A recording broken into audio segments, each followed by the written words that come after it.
In this episode, we'll explore unsolved mysteries that range from a tribe of lost, tiny people to a dark, mysterious, somewhat terrifying tape recording made in the 1980s, to various creatures such as the Flatwoods Monster and the giant shrimp in the laundry room. So, without further ado, grab a drink. My choice today is plain English tea. And join me as we explore the unsolved mystery Iceberg. So, to start off with, we have Evilstick. In 2014 Ohio, Nicole Allen bought her 2-year-old daughter a cute toy as a gift from a Halloween store. This toy was a princess wand topped with petals, suitable for ages 3 and up, which sounds lovely. It appeared to be a fairly standard, cheap, kind of cute toy, and it looked so unremarkable that Nicole didn't even notice the name printed along the top of the box of the toy, which was Evilstick. And when she got it home, the reason for the name on the toy became quite apparent. Instead of playing beautiful music as the packaging suggested, when the button on the wand was pressed, a crazy evil laugh played, and the flower on the wand actually lit up, revealing a horrifying image of a bloodied woman with no pupils, attacking herself quite viciously. The princess on the packaging is a character from Cardcaptor Sakura, which was a late 90s manga and animated series, but the designer and creator of this toy is for the most part unknown. It was thought obviously to be some kind of counterfeit product, and when Nicole brought the toy back to the Halloween store, the store owner pointed out where in the store Nicole could find more of these toys. She went over there and lo and behold, there was an entire rack of these Evilsticks, but not all of them contained the same image. There were some that had a zombie type of character on them, but most of them were just straight up anime and manga characters, and they weren't scary or gory at all. In fact, most of them were apparently quite lovely. So the photos in each toy seemed to be placed almost at random, and it was simply luck of the draw as to whether one would get a cute, cool anime character or the horrifying, evil, potentially scarring image of this woman, which is even worse when you consider that these toys were apparently made for ages 3 and up. The photo itself was traced back to a horror photographer's website, Butcher Ludwig, which, if Butcher is actually his name, that was an incredible choice to become a horror photographer. The photo was taken from his website without his permission, and whoever designed the toy gave the model these demonic pupilless eyes, which she doesn't have in the original photo. The manufacturing of this toy was traced back to a particular factory in China, but that is as far as it ever got. And so whoever made these Evilsticks, why they were so randomized and gory when they were made for young children, is to this day a complete mystery. The female stranger refers to an unnamed woman who died in 1816 and was buried in St. Paul's Cemetery, Virginia. The tomb and grave of this woman contains a poem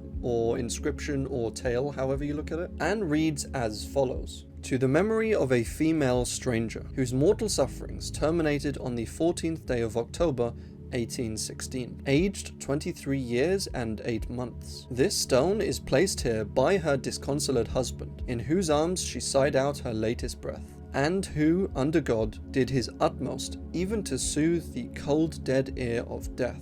How loved, how valued, once avails thee not, to whom related, or by whom begot. A heap of dust alone remains of thee, 'tis all thou art, and all the proud shall be. To him gave all the prophets witness, that through him whosoever believeth in him shall receive remissions of sins." Acts 10th chapter, 43rd verse. Who exactly this lady was isn't entirely clear, but a few theories and testimonies suggest that she possibly could have been an American diplomat, a noble Englishwoman with a star-crossed lover who ran away together in the name of love. And while a lot of these stories are great as stories, there doesn't seem to be much factual evidence supporting them, and so the true identity of the female stranger remains a mystery. The Flatwoods Monster was a creature seen in Flatwoods, West Virginia in 1952. On that dark September night, a bright light crossed the night sky. Tommy Hyer and Edward and Fred May then saw the bright object cross the sky and land down in a nearby farm. The boys then ran and told one of their mothers mother's Kathleen May, and together with a few other local kids and a West Virginia National Guardsman, they all went down to this farm to try and locate what it was that they saw. The group reached a hill on the farm, and one of the kids saw a pulsing red light, so the guardsman pointed his flashlight at the red light and saw a tall man-like figure with a round red face surrounded by a pointed hood-like shape. It was apparently around 10 feet or 3 meters tall, had greenish, orangish glowing eyes, a dark black body, and small hand-like claws. The creature then made a hissing noise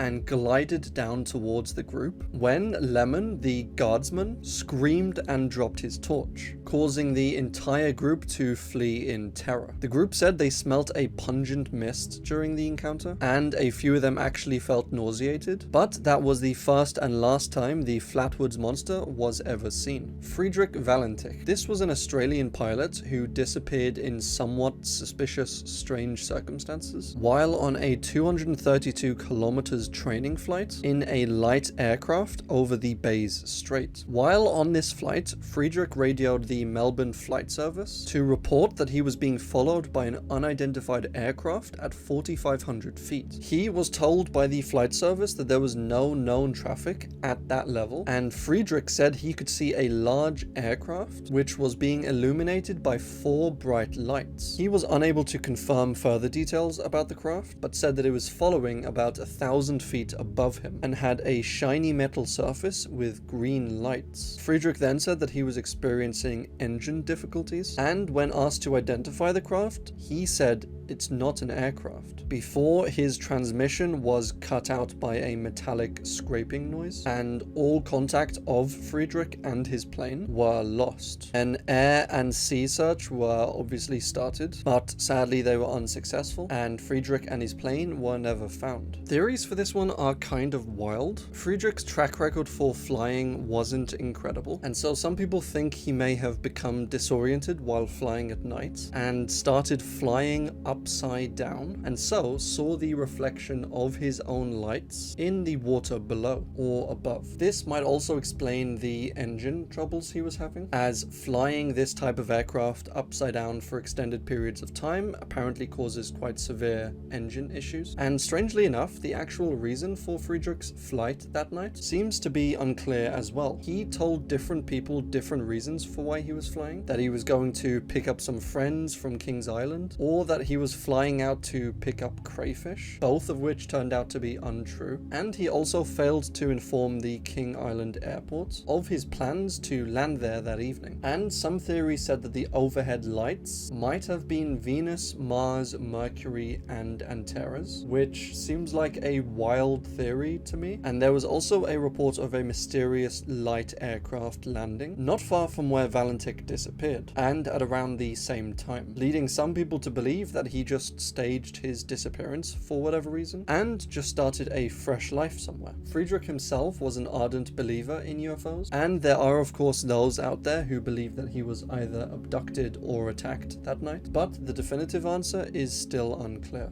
Ghost rockets are these strange rocket-like ghostly figures that were spotted in the skies of Finland and Sweden in 1946. Around 2,000 sightings were made, and investigators say that these were likely meteors, as the sightings were mostly around August, and these fell within the peak annual Perseid meteor shower. Another theory was that these were missile tests by the Soviets in the German rocket facility Peenemünde, and I'm probably completely butchering that pronunciation. This was obviously just after World War II, so it would make a little bit of sense. And although some meteorite debris was found at some of the sightings, the exact explanation and identity of these sightings is still yet to be determined. The giant shrimp in the laundry room is not a clever guess for a game of Cluedo, but rather a terrible creature, first spotted by Virginia Staples in 1948 Washington. Virginia was living in an apartment on Denny Street, Bremerton, when she went down into the large basement to hang her clothes on the clothesline, which, is that something people even do? Hang clothes in a basement? But anyway, in this basement, there were a bunch of large, eerie holes in the wall that were rumored to lead to the waters in the nearby Puget digit sound. So as she was down there hanging her clothes, she got this eerie, creepy feeling that she was being watched somehow. So she quickly turned around, and what she saw completely froze her. She said in one of the holes stood this thing, 5 feet tall, bright orange, with little thin spidery legs and antennae. She immediately ran upstairs, left the house, and went to Seattle to live with a relative, which is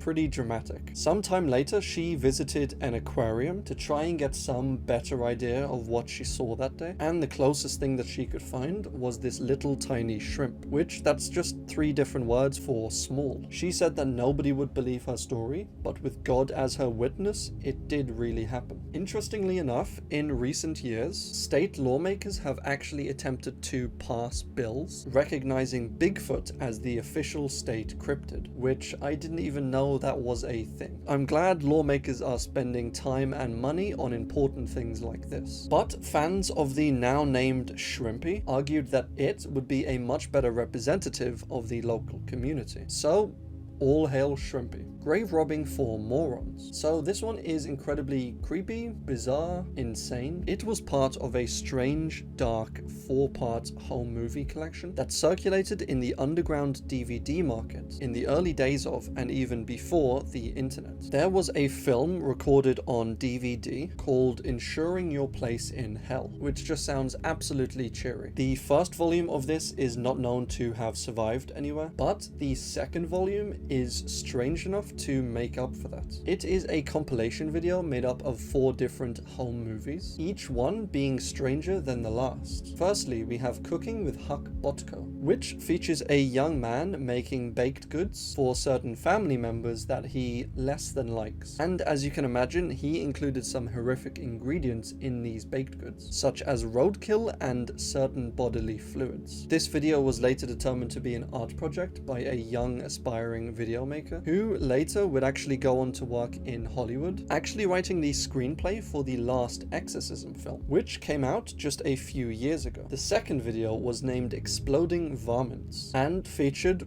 well, exploding varmints. Pretty gruesome stuff. They also made a sequel, as I guess the first one was just that popular. The third was titled Mortuary of the Dead and features a couple of young men exploring what seems to be a third world mortuary, complete with numerous corpses. Really creepy one. And that brings us to the fourth video, Grave robbing for morons. This video features a young man from New York, judging by his accent, with longish hair, somewhat sticking out ears, and quite a noticeable stutter. The video starts kind of mid-sentence or even mid-thought, and this young man for 27 straight minutes explains and gives tips and advice on grave robbing. He seems to be caked in either mud or dried blood, and explains how to remove the bones from a body, including the skull, where to sell the bones to and for how much, and how to not get caught while doing all of this. The identity of the guy and his friends behind the camera has never been figured out, and he has never been recognized or discovered. And for this one, there are a range of theories and questions. When was this even recorded? Judging by the clothes and the background items and quality of the film, it seems like it was made sometime in the late 80s, early 90s, but some people have questioned this, saying that they could have used props and fake clothes. I mean, all clothes are real, but, you know, wore certain clothes that were popular in the 80s to make it look like it was back then. And they could have just filmed the whole thing on an old video camera. But just due to how consistent everything is, this seems quite unlikely, as you wouldn't expect just a bunch of kids to have this level of detail. But it's always a slim possibility, I guess. Then there was the question of whether this was genuine advice given by an actual grave robber, or if it was just a bunch of kids trying to seem edgy and cool and creating this hoax in the process. And that's kind of a hard one to figure out. Some of the advice in the video seems silly and absurd, like always get laid before you go grave robbing, as it triggers some chemical reaction in your body that gives you energy to run away faster if you're actually caught, and to knock out any guards that might discover you, so that when they wake up they think that it was just a dream. Which I think these things don't necessarily necessarily even disprove the theory that these were actually grave robbers, as if they were kids that were genuinely grave robbing, they might also go along with and come up with these silly, absurd pieces of information and advice. And the skull in the video looks extremely real. It even has a realistic jaw and removable teeth, which, if this was just a bunch of kids messing around and they somehow bought a fake skull, it is highly unlikely that they would pay this much attention to the details of it. Then there's the main kid or presenter himself, who keeps up this acting or stuttering or character for a full 27 minutes. And later on in the video, he seems to start to identify himself as Anthony Cass something, as he stops midway through his last name, thinking it wise not to reveal that in the video.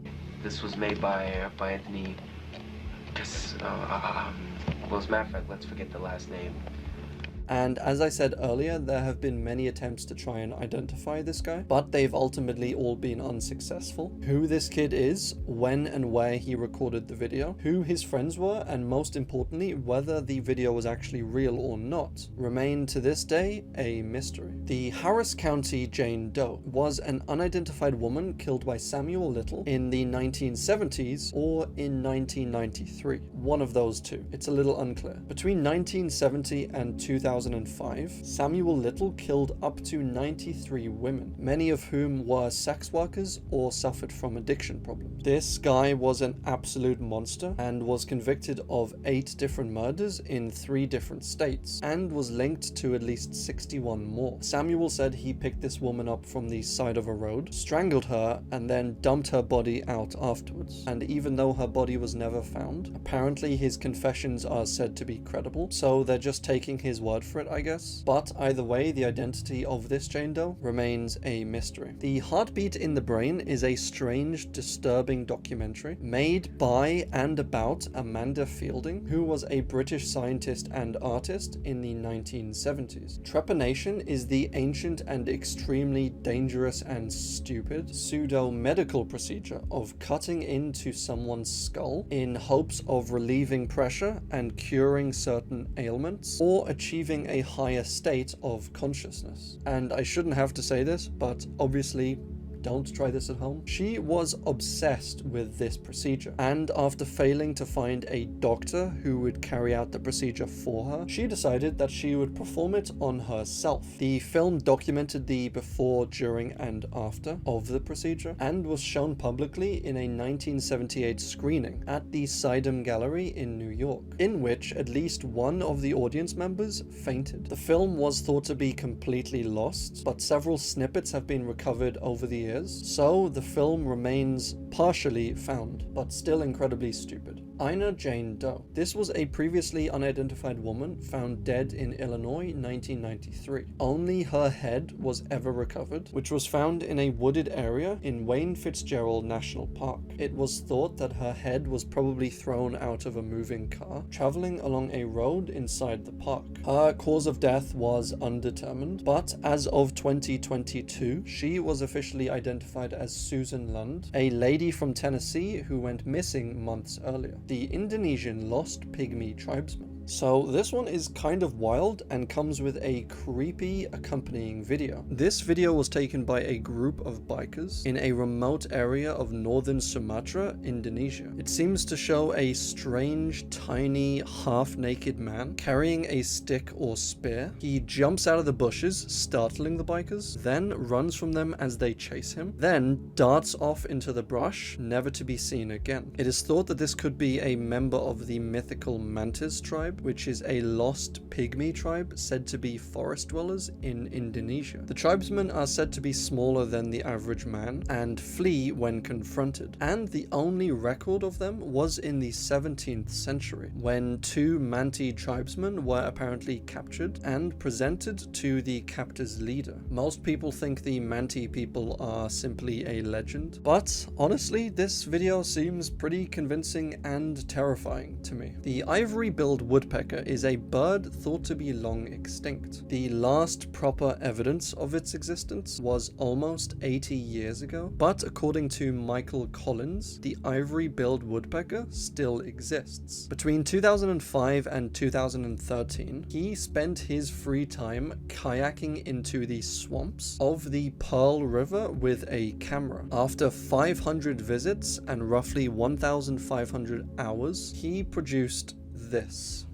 which, yes, not very convincing. This photo is apparently proof that the ivory-billed woodpecker still exists, but to me, it just kind of looks like a blur, and honestly, it could probably just be any bird at all. This is simply a bird that's extremely difficult to find, he said. It's pretty clear that if you compare this with a typical species, the expected waiting time to get a clear photograph is millions of times greater. So that's just fantastic. But hopefully we'll snap a shot of the old bird in the next few million years. If we're lucky, it might even be before the heat death of the universe. One can dream. The Jack Froese mystery. So Jack Froese was a 32-year-old man who died suddenly in 2011. 5 months after his death, his best friend Tim Hart received an email from Froese's account. The email was titled, "I'm watching. Did you hear me? I'm at your house. Clean your fucking attic." Tim was stunned when he read this. Before Froese had died, he and Tim had been up in Tim's attic discussing what to do with all of that space. They were completely alone when this happened, and no one else knew about their time up there or what they talked about. Froese's cousin, Jimmy McGraw, received an email from Froese at the same time saying, "I knew you were going to break your ankle. Tried to warn you, gotta be careful."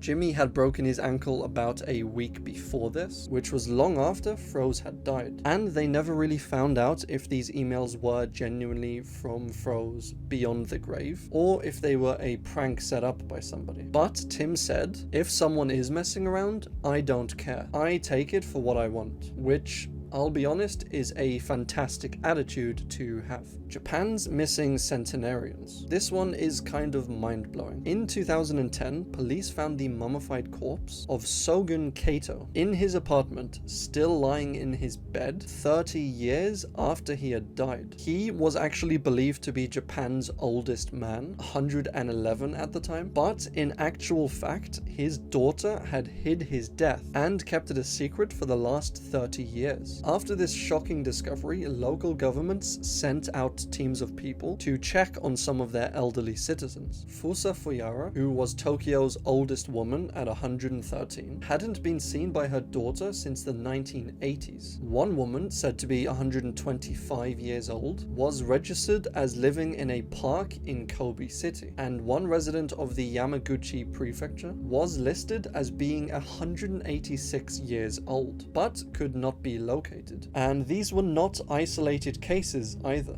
due to poor record keeping or to foul play similar to the original case that we discussed. There were more than 230,000 centenarians, which is people over 100 years old, who were essentially missing. Some were thought to have died in World War II or to have simply left Japan without telling anyone, and as such the records weren't updated. Japan's health minister has suggested a face-to-face meeting with all citizens over 110 years old to verify that they actually exist. And after what I've read on this entry, I don't think that would be such a terrible idea. Jeff the Killer's lost unedited image. So Jeff the Killer is this creepypasta image of a character that looks and feels so 2000s, and it probably is, as that's when it became popularized. This was on Newgrounds by Killer Jeff, hence the name of the character, Jeff the Killer. The first known appearance of the picture began with a Japanese media sharing site called fileman.n1e.jp, which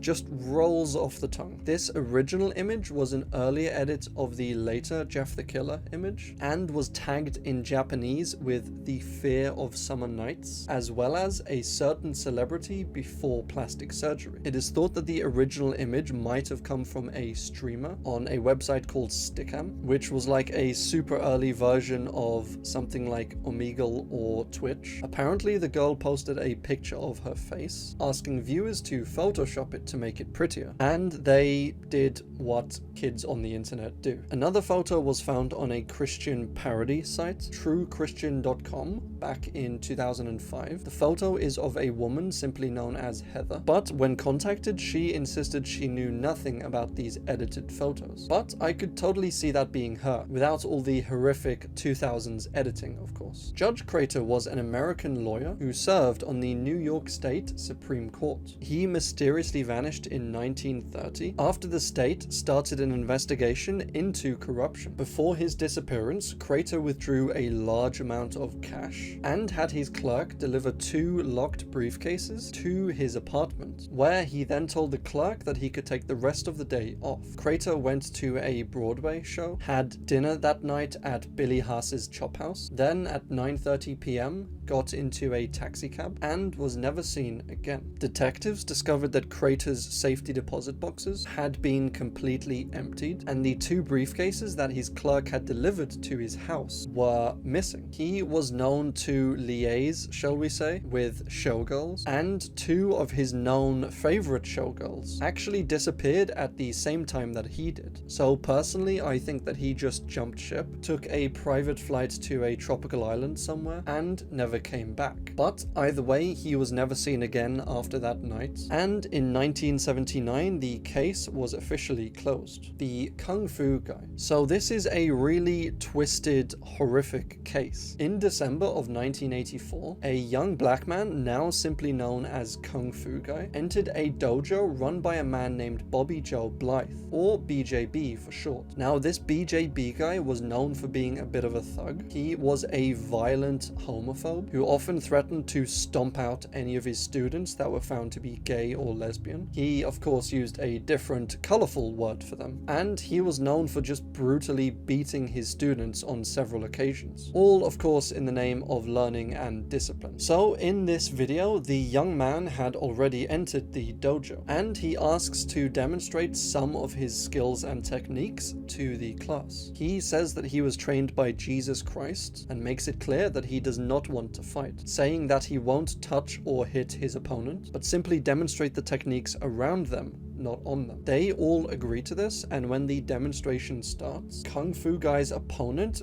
kicks him. The Kung Fu guy fights back, but is all the while peaceful and somewhat passive. He genuinely doesn't want to fight. His opponent keeps attacking him, and so he keeps attacking back and defending himself, until after a while BJB apparently gets tired of all this, and Kung Fu guy is pushed back incredibly hard into a pole, which knocks him out, and Kung Fu guy gets his head stomped on multiple times. The other students are actually the ones that stop the fight, and you can hear rattly, wheezy breathing coming from Kung Fu guy. Drag him out the back door. Drag him out the back door. Drag him out the back door.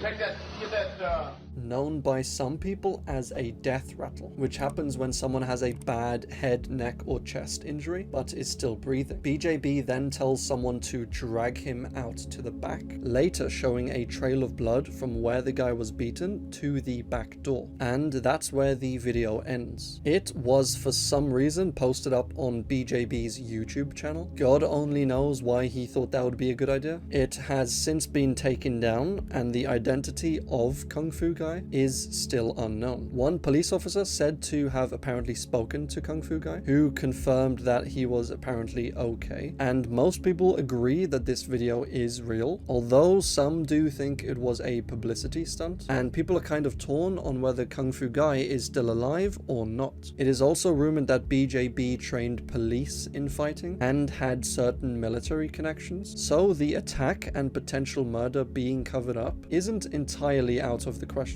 In 2009, BJB made a post referencing Kung Fu guy, but it has since been taken down along with all of his other videos and posts. If it was a fake, it's kind of strange that no one in authority has come forward and said explicitly that yes, this was a publicity stunt of some kind. The guy was an actor and everything is now fine. And to me, the breathing after the guy was knocked down is a lot of what convinces me that this video was actually real. As if you were faking something like this, you might just have the guy knocked out or something like that. You wouldn't include this eerie, terrifying gasping and breathing. But as I said, Kung Fu Guy was never identified, nor has BJB or any of his students ever been charged with assault or potential murder of this man. Lauria Bible and Ashley Freeman were two American teenagers who went missing in December 1999, Oklahoma. They were last seen in Ashley Freeman's family home, and at around 5:30 in the morning, firefighters were called to this same home. They extinguished the fires and found the dead bodies of Danny and Kathy Freeman, Ashley Freeman's parents. They had both been shot to death at close range, and police were unable to find any trace of the two teenage girls. Originally, just the mum was found, so it was thought that Danny, the dad, had maybe killed his wife and gone on the run with these two girls. But the next day, Danny's body was found in the fire, which obviously put an end to that theory. Over the next 10 years, two convicted killers would confess to these crimes, but they later recanted them and admitted that they had just confessed to these crimes in order to get rewards in prison. But they are convicted killers after all. What do you expect? In 2018, a man named Ronnie Busick, age 66, was arrested and charged with 4 counts of first-degree murder, with 2 other suspects being identified, Warren Welch II and David Pennington, who died in 2007 and 2015 respectively. There were apparently over a dozen witnesses who claimed that all 3 of the men bragged about killing the Freeman parents, which was apparently over drug money, and then kidnapping, assaulting, and killing the 2 teenage girls while keeping them in one of their trailers, and even taking Polaroid photos of the girls. But these Polaroids were never recovered. In 2020, Busick admitted to being an accessory to these crimes and to setting fire to the family home, and was sentenced to